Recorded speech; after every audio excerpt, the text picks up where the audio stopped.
Yoicks.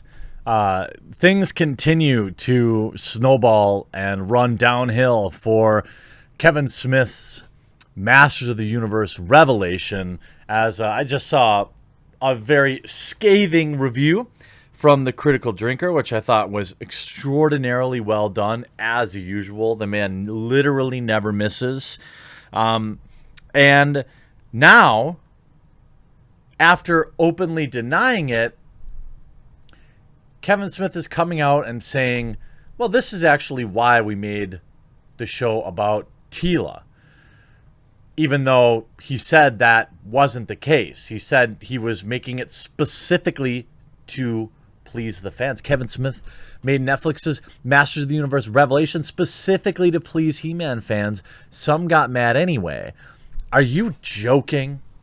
Making He-Man the butt of the jokes, ending his character in the show not once but twice, and making him take a back seat to Tila and her side cut, I'm strong, independent woman who don't need no man, but I'm also into women, but I'm not gonna, we're gonna say it without saying it, as Hollywood does with literally anytime two women have any kind of bond or two men have any kind of bond, obviously they're sleeping together. They heavily queer-baited in this show, as Kevin Smith, I'm convinced that he actually died of his heart attack, and this husk that exists now is like a pod person or like some different person. I've lost all respect for the man. He didn't have to say anything. All of this could have been avoided. He didn't have to say anything, but he flat out took on the YouTube community and boldly said we were all wrong, that that Tila was going to be the star of the show. He didn't have to say anything, but he's always watching Twitter. Kevin Smith wants to please the fans, but he himself was never a fan of He-Man. He continues the long-celebrated Hollywood tradition of ruining something men loved. Look, I'm not going to say that Masters of the Universe was like this perfect show back in the day and then they just ruined it. No. The reason, Kevin, not that you care because you got paid, the reason people reacted so negatively to this is not because the show is just bad, because there are redeeming elements about the show. The art style is awesome. It's that you were up against very high expectations.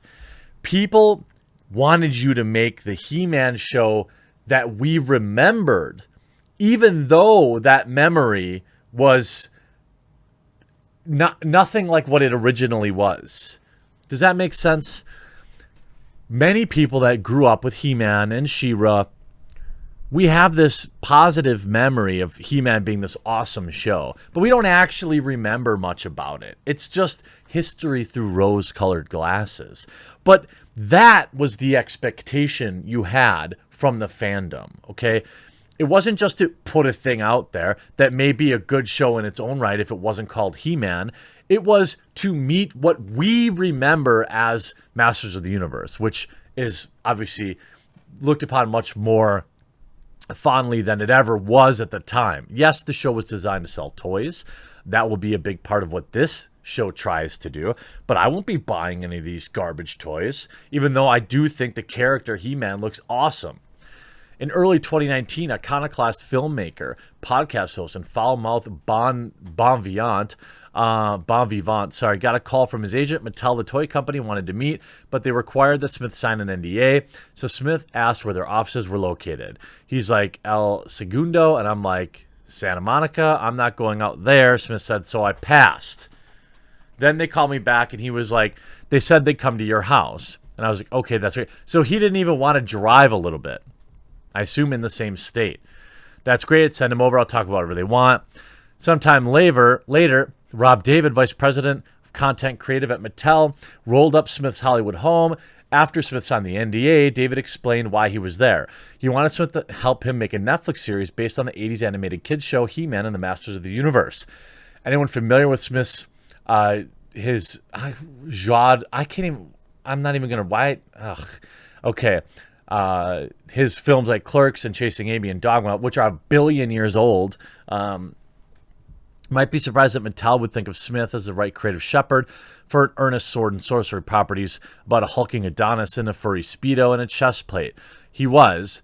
I never would have put that together, he said. He was a young teenager during He-Man's run from 83 to 85.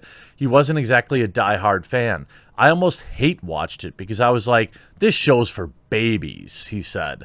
They have one of the sweetest villains in history, Skeletor, visually incredible, and all they did was somersault and not really fight. Nobody even ever got stabbed, but that was the 80s, so you watched everything that was on. That's a fair statement. There was no cable television. There was like 5 shows. You watched whatever was on. So he gets the show. I know what a fan base reacts like when they don't get the thing they grew up watching, Smith said. Yeah. In the first episode, however, Smith, David, and the rest of the creative team made a bold creative decision. He-Man seemingly dies as a Skeletor, and the rest of the cataclysmic battle and also leaves Eternia devoid of magic. While He-Man appears in flashbacks for the rest of the first half of the season, he's missing in action from the main story. That's what everyone wanted from a He-Man story, right? A story that didn't have He-Man in it. What an amazing idea. In speaking to Variety about these choices, it's clear that the creators and cast of Revelation only ever wanted to please fans of the show by getting to do the things the original never could. Real stakes, real consequences, with nuanced characters imbibed by genuine pathos and psychological maturity. Really? You notice that freaking He-Man's not even in this picture? Nobody cared about these other characters to the degree that they cared about He-Man. Yes, people had a lot of the toys, Manny faces or whatever, and then there's, a wide variety of junk toys that existed. But He-Man was just the guy. You know what I mean? Like, he was the guy. And the idea that you're going to have him not even in his own show means that your entire goal was to piss off the fandom. How cataclysmically idiotic do you have to be to think, yeah, He-Man revival? Awesome. I know He-Man fans have a strong affinity for He-Man. Let's not have him in the show. Let's make him the butt of all the jokes. They'll love that. It's a joke.